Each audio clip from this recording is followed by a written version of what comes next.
Mesdames, Messieurs, bonjour et très heureux de vous retrouver pour ce rendez-vous de 13 heures au Bénin dans le sommaire audience au Palais de la Marina. Le président Patrice Talon a échangé ce mercredi avec plusieurs délégations. D'abord, une délégation de l'Union européenne élargie à l'ambassadeur des États-Unis près le Bénin. Ensuite, une délégation des anciens présidents de l'Assemblée nationale et celui en exercice. Et puis enfin, l'ancien président de la République Nicéphore Dieudonné Soglo.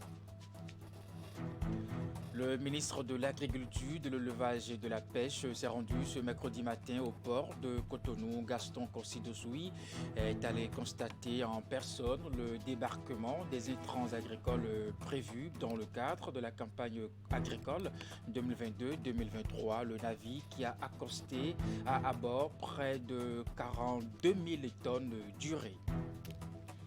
Et puis enfin, prière pour la nation et pour les autorités du pays. L'initiative a rassemblé du monde à Bantais, notamment les membres du corps du Christ de la ville réunis autour des organisateurs. Les chrétiens évangéliques ont prié et invoqué le Saint-Esprit. L'idée émane principalement de Dr Jean Abalo qui entend ainsi sacrifier aux prescriptions divines.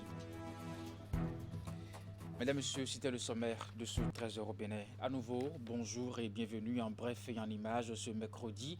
Après le Conseil des ministres, le chef de l'État a eu plusieurs audiences. Patrice Talon a tenu une concertation politique hier avec une série de personnalités au palais de la Marina.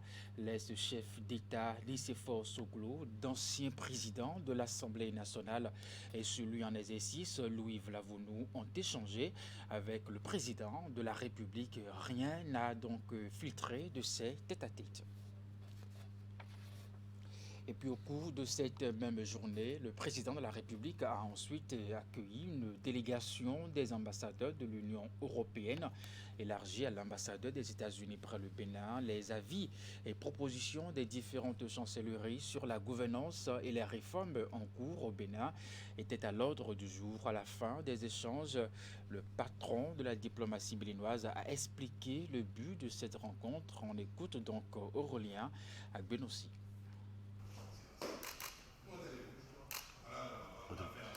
Vous savez que la gestion des affaires publiques impose un certain nombre d'exercices qui sont importants et utiles. Nous avons récemment eu les tournées d'explication de la cherté de la vie auprès de nos populations. Nous avons organisé des espaces d'échange entre les universités et les dirigeants de ce pays. Et aujourd'hui, l'exercice auquel le président s'est soumis pendant effectivement pas de 2 heures d'horloge, c'est un échange totalement libre entre lui-même, les ambassadeurs de l'Union européenne, avec à leur tête la France qui préside en ce moment l'Union européenne et l'ambassadeur chef de la délégation de l'Union européenne, mais aussi avec la participation aussi de l'ambassadeur des États-Unis. Il s'est agi pour le président de sacrifier à une tradition qui est importante, mais surtout un devoir de courtoisie. Le premier devoir, c'est depuis le 19 avril 2021, il avait souhaité que les ambassadeurs s'expriment sur les réformes que nous conduisons, particulièrement les réformes politiques. Et ces ambassadeurs ont travaillé, ont produit un document. Donc aujourd'hui, le président de la République a souhaité accuser réception d'abord de ce document de manière formelle, mais aussi échanger avec eux sur les suggestions, les contre-propositions, les idées nouvelles que le document que ces ambassadeurs ont élaboré comporte. La discussion a été focalisée sur la situation de notre pays, les interactions que nous pouvons avoir et la façon pour nous d'être à l'écoute de nos partenaires. C'est une écoute. Et le président a montré qu'il écoutait les pays amis, il écoutait nos partenaires qui, présents ici parmi nous, peuvent aussi avoir des suggestions à nous faire. C'est aussi là l'intérêt d'avoir une diplomatie qui reste ouverte, qui reste à l'écoute. Et dans cet exercice, le président a, sans éluder quelle question que ce soit, répondu à nos partenaires, échangé avec eux. Et puis elles ont été chassées il y a quelques mois de leur point de vente habituel pour rejoindre un nouvel emplacement. Relogées au marché d'ananas construit à Guémé, les vendeuses d'ananas font depuis ce temps face à de nombreuses difficultés, insécurité, méventes, accidents mortels et autres incidents sont devenus le quotidien de ces dernières. Et face à cette situation, nombre d'entre elles ont rejoint Serrouet. Ce déplacement ne constitue guère la solution puisqu'ici elles ont aux trousses les agents de la police républicaine qui machetent et détruisent leurs marchandises. La situation sur le terrain dans ce reportage. Serrouet. La localité est réputée dans de nombreux échanges commerciaux. Traversée par la voie inter-État Cotonou-Parakou, cet arrondissement de la commune de Tofo dans le département de l'Atlantique offre divers produits aux usagers de l'axe. Seulement, depuis quelque temps, la situation n'est plus reluisante chez les vendeuses d'ananas. Installées auparavant à la sortie sud dans le village d'Agon où les affaires prospéraient, ces dernières ont été sommées de quitter les lieux pour rejoindre un nouvel emplacement aménagé par l'exécutif pour devenir le marché de l'ananas dans la commune de Tofo. Les infrastructures érigées ont été réalisées sur financement du budget exercice 2018-2019 de l'Agence territoriale de développement agricole ATDA Ouémé Atlantique Littoral Mono. Dès lors, les problèmes ont commencé. En plus de la mévente, le dit marché n'offre aucune garantie de sécurité. Des cas d'accidents mortels ont également été enregistrés. Si bien que bon,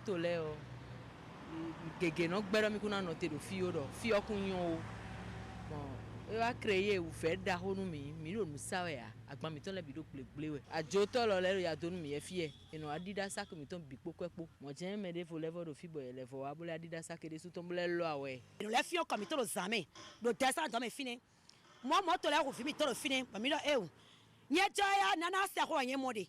Ni kure na khumi ko ni ba khumi do to tieme. Sambe di yo, no biche do powe. Gbe mi kan ise ko kofi. Ka mi trefi. Bo ndan tebe moto ko mo tsanu. Ça dit que ça nous bon de fouillon fait donc ça bon na ka so ni ka fi ko moto ko sa fi yo ku yen so batime se ko dai me o ma ti gbe mai se ko ino fi mo do fi nga fi de yo 7 wa de kwa fi ne ma to sa mi ma de sa ko mi ya de so ko me insta mi ko fi ne ko so da ko nya so ko fi me ka ma ke me di yo ka de ba ke do mi ya si no fi ya mi me ko si no ko ha mi so no ko ba che mi ji mo do da do wa. À la suite de plusieurs rencontres infructueuses avec les autorités à la base, tenues à la demande des vendeuses, certaines d'entre elles ont décidé de rejoindre Serrouet. Mais ici aussi, la joie ne sera que de courte durée. Depuis quelques semaines, les éléments du commissariat de police de Serrouet effectuent régulièrement des descentes et machettent les marchandises des vendeuses d'ananas. Wasa de bois qui me tourne mi front wasa na mi ba ile obule cha na bi compris na che nu contrôle cha yo cha kale kale ato na to ba cha ko le tinwa cha me la voici en aka bon ho ma ko si mo to me tro lo ba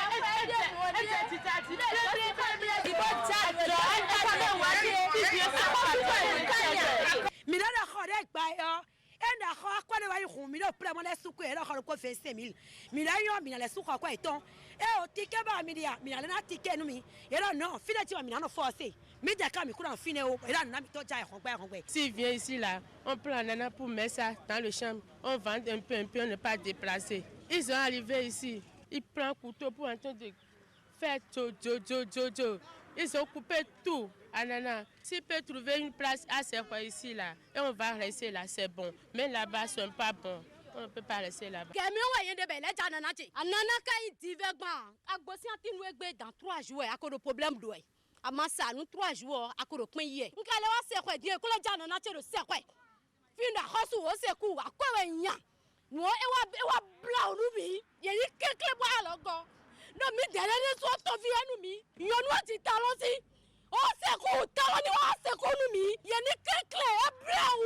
Nos tentatives pour en savoir davantage sont restées sans suite. Joint au téléphone, le chef de l'arrondissement de Serrouet nous a notifié que la décision vient d'un niveau supérieur. Au commissariat de la localité, le chef de la sécurité n'a pas voulu se prêter à nos questions. Pour l'instant, tant les vendeuses d'ananas de Serrouet que de Guémé espèrent l'intervention des autorités compétentes au plus haut niveau.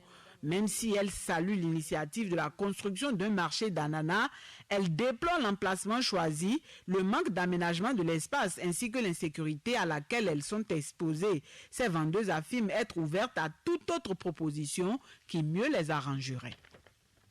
Et c'est un reportage de Imet Elena Moussour sur la situation de ces femmes dans la commune de Tofor. Je vous l'annonçais en titre, le ministre de l'Agriculture, de l'Élevage et de la Pêche s'est rendu ce mercredi matin au port de Cotonou. Gaston Corsi-Dessouy est allé constater en personne le débarquement des intrants agricoles prévus dans le cadre de la campagne agricole 2022-2023. Notez que le navire qui a accosté a à bord près de 42 000 tonnes d'urée. Aux côtés du ministre de l'Agriculture, le directeur général de la Société de développement du coton, Sodeco, et les autres acteurs concernés. Voici le compte rendu de Ouliat Sanoussi, Moufi de Saboran. En visite au port de Cotonou ce mercredi matin sous une pluie peu abondante, le ministre de l'Agriculture, de l'Élevage et de la Pêche assiste au débarquement d'un navire d'intrants agricoles, notamment l'urée. Dame Rumeur estime qu'on a bluffé la population, nous n'avons aucune commande d'urée, les gens en souffrent, il y a un déficit sur le terrain et qu'il n'y a d'ailleurs pas de commande d'urée. C'est simple, nous sommes maintenant à un déchargement de 41 000 tonnes d'urée et demain, un nouveau navire arrive avec 31 000 tonnes. Pour dire les besoins exprimés par le Bénin et achetés sont bien en route. Mieux, au jour d'aujourd'hui, 36 000 tonnes ont été déjà réparties dans les magasins sur le territoire. Il n'y a pas de quoi avoir peur. De manière même spécifique, on a fait des dérogations pour des compagnies qui ont déjà reçu leur chargement, de dévier 200 tonnes déjà dans la zone sud ici pour baisser un peu la tension. Dans la journée d'aujourd'hui, on mettra encore quelques 200 tonnes d'urée dans cette zone-là, puisque cette zone est déjà prête pour consommer l'urée. Le déchargement de ce navire de près de 42 000 tonnes d'urée s'achèvera dans la journée. Et toutes les dispositions sont prises pour leur mise en place sur l'ensemble du territoire national. À ce jour, on a déjà reçu 5 navires d'engrais NPK, plus de 200 000 tonnes reçues. Donc on peut dire que d'ici demain, on aura reçu toutes les commandes d'engrais qui font plus de 270 000 tonnes d'engrais qu'on a commandé pour le Bénin. Et d'ici la fin de la semaine prochaine, on devrait avoir tout réceptionné. Alors les mises en place sont réparties en fonction des besoins exprimés dès le départ et les camions en fonction des besoins des zones qui sont répertoriées.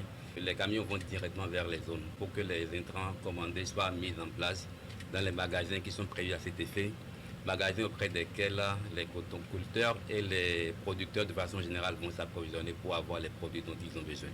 Donc les intrants sont disponibles. Ils sont disponibles pour ceux qui en ont besoin, qui sont les cotonculteurs et non les spéculateurs dont le but c'est de réserver le produit pour le vendre à grand prix. Le reste, c'est que nos producteurs puissent l'exploiter judicieusement. Aucune sortie n'est tolérée. Aucune sortie d'engrais n'est tolérée.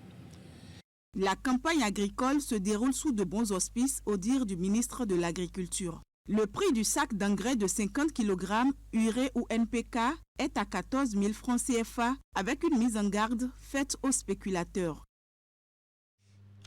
Mais dans la suite de ce trésor au Bénin, arraché au monde des artistes comédiens et dramaturges, puis de sa famille, Guy Enès repose désormais et éternellement dans sa ville d'origine. L'artiste comédien et dramaturge béninois a rendu l'âme il y a quelques semaines après longue maladie contre laquelle il s'est battu. Une cérémonie d'hommage lui a été dédiée ce mercredi au siège du Festival international de théâtre du Bénin à Siongbon, Elvis Tonoucoin. Il aura marqué sa carrière de comédien et de dramaturge, Ernest Kao, et l'État le lui rend à travers cette cérémonie d'hommage. Le mercredi 8 juillet, dans les locaux du Festival international de théâtre du Bénin, autorités, artistes, dramaturges sont venus lui exprimer pour la dernière fois leur reconnaissance. C'est avec la voix chargée d'émotion que le ministre du Tourisme, de la Culture et des Arts, Jean-Michel Abimbola, exprime toute la douleur du gouvernement. Le rappel à Dieu de notre cher frère Guy Ernest Kao ne nous a pas seulement plongés dans le chagrin. Elle nous prive d'un ami, d'un époux, d'un père de famille. Elle nous arrache aussi, et malheureusement, un artiste brillant, l'un des plus grands interprètes de la scène dramatique de notre pays. Ernest Kao avait rendu l'âme le 25 mai dernier. Cela après une longue lutte contre deux maladies qui ont fini par l'emporter. Ce qui laisse un vide dans le monde des artistes et de ses parents qui manquent de mots à l'occasion. Sa mort ne saurait être rien d'autre qu'une perte pour la nation béninoise tout entière. Vous avez peint tout ce qu'il a été parmi vous. Honnêtement, nous qui sommes sa famille ne connaissions pas ses talents jusqu'à ce point. Le cortège funèbre s'ébranle ainsi pour Ouida, où la dépouille va recevoir les derniers hommages de la famille avant l'inhumation.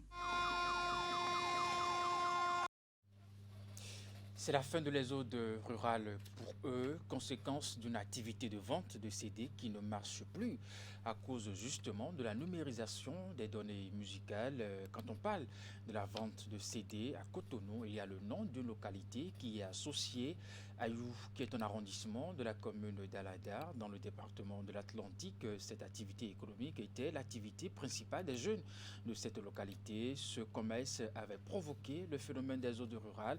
Les jeunes quittaient le village d'Ayou pour venir vendre à Cotonou les CD.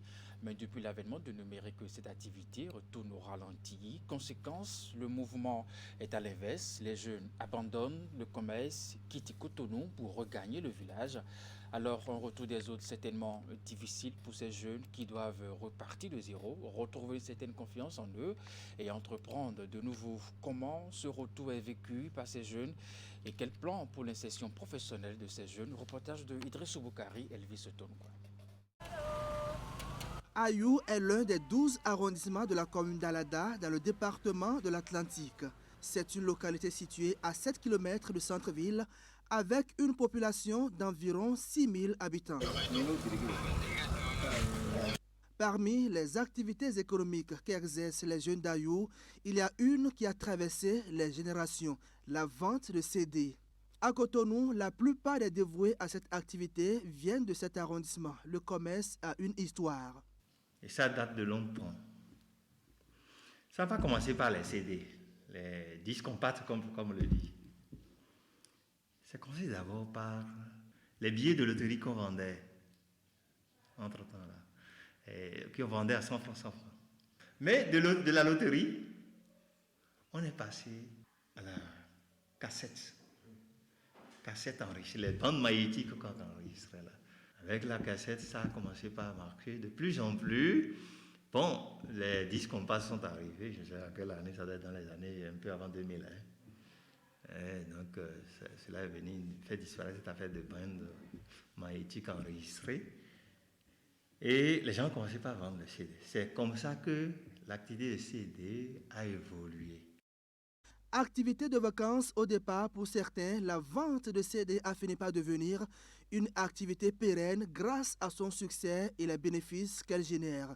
Les pionniers natifs de la région ont fait fortune dans ce commerce et étaient devenus des modèles de réussite auxquels toute la jeunesse voulait s'identifier à un moment donné. Saint-Adé, Cotonou, la capitale économique, a commencé à absorber les fils d'Ayou, habités par le désir de réussir. En notre temps, c'était une activité qui donnait très bien. Parce que tu peux aller en week-end et au retour, tu vas te retrouver avec 15 000, 25 000 à des moments donnés. Vous voyez, comme ça là-bas. C'est une activité qui donnait de l'argent. Le commerce fleurit et l'effectif de ses teneurs grossit au fil des années. Conséquence, le phénomène d'exode rural devient inévitable. Pour les travaux champêtres, la main-d'œuvre se fait rare, les salles de classe se vident au fil du temps et le développement d'Ayou prend inexorablement un coup. La situation était devenue inquiétante. Les actions de sensibilisation n'ont pu rien changer. La pépinière qui devait venir remplacer les gens, toute cette pépinière est décimée tout de suite. Ça, c'est la première conséquence. La deuxième conséquence, c'est que Ceux-là, même bien qu'étant des élèves, bien des écoliers, ils participent aux travaux champêtres. Et du coup, les travaux champêtres en prennent un coup parce qu'il n'y a plus la main-d'œuvre locale autant que cela était avant. Depuis quelques années, l'activité qui a connu ses heures de gloire chute progressivement au grand désarroi de ses acteurs originaires d'Alada. L'avènement du numérique avec la foison des clés USB, des décodeurs, des smartphones et des offres de plateformes de téléchargement en ligne font disparaître ce commerce. Les répercussions font donc surface. Les clés USB et les chaînes de télévision étrangères nous ont ravi la vedette. Je suis toujours dans ce commerce, bon gré, mal gré.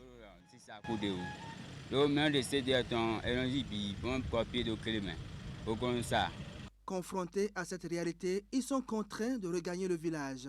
Au cours de notre tournage, on retrouve quelques-uns sous l'arbre à palabres en pleine discussion.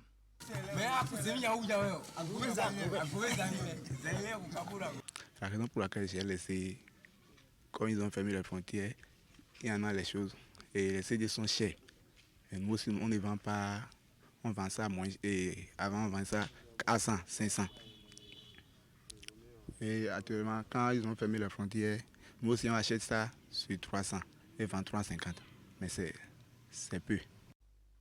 Une fois de retour au bercail, une grosse équation reste à résoudre, leur reconversion.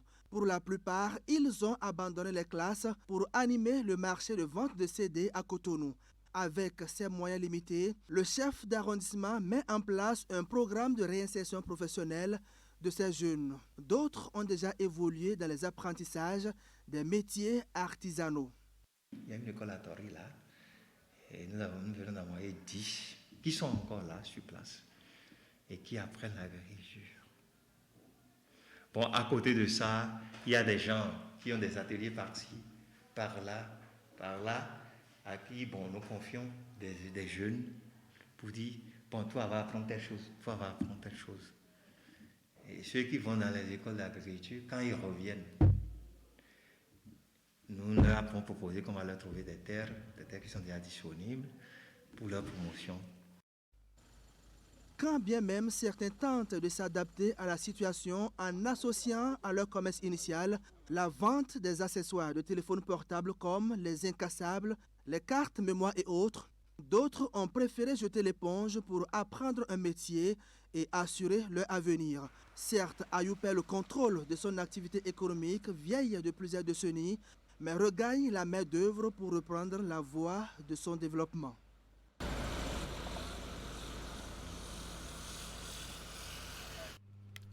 Puis avant de vous quitter, priez pour la nation et pour les autorités du pays. L'initiative a rassemblé du monde à Banté, notamment les membres du corps du Christ de la ville, réunis autour des organisateurs. Les chrétiens évangéliques ont prié et invoqué le Saint-Esprit. L'idée émane principalement de Dr Jean Abalo qui entend ainsi sacrifier aux prescriptions divines.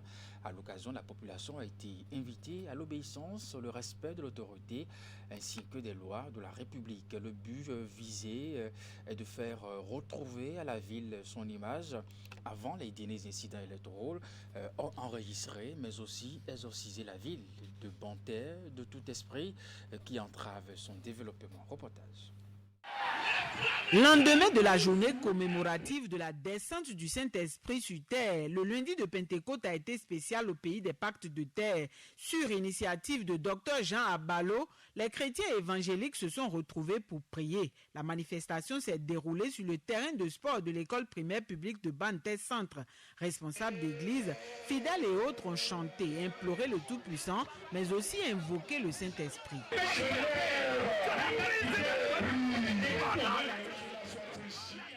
La matinée de prière a été ponctuée de louanges, de prédications et d'enseignements. Plusieurs pasteurs se sont succédés pour prêcher l'évangile, mais surtout demander des grâces pour la commune. Population de Banté, prenez une décision ferme. Nous n'allons plus rester ainsi. Il doit y avoir changement. Moment d'action de grâce, le thème retenu pour la rencontre est « Lève-toi et brille ». Pour l'initiateur, il sonne comme une invite à changer de comportement et à vivre selon les prescriptions divines afin de bénéficier des grâces et bénédictions du Seigneur et pour réussir. Ce rassemblement a aussi été l'occasion de prier pour la nation, les autorités de la commune ainsi que du pays.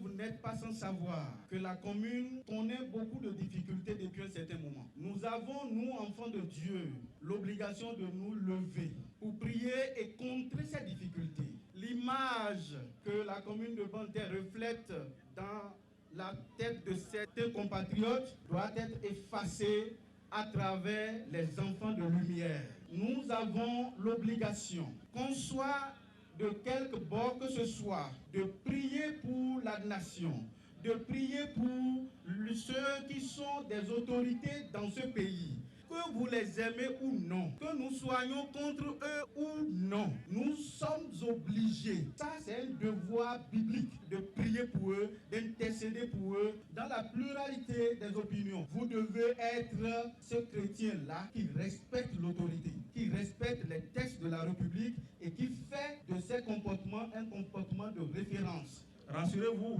la commune de Banté, le département des collines, la nation béninoise est bénie aujourd'hui. Et c'est Banté qui est l'épicentre de cette bénédiction.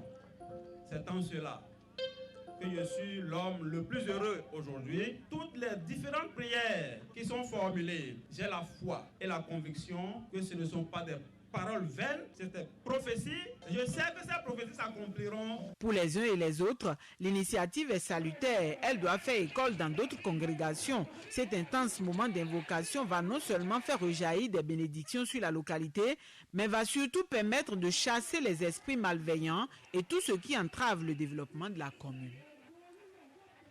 Voilà, Banté béni, Banté exorcisé, c'est sur ces images que je referme le 13h au Bénin. Merci de l'avoir suivi, le programme se poursuit sur Canal 3 Bénin. Portez-vous bien et à très bientôt.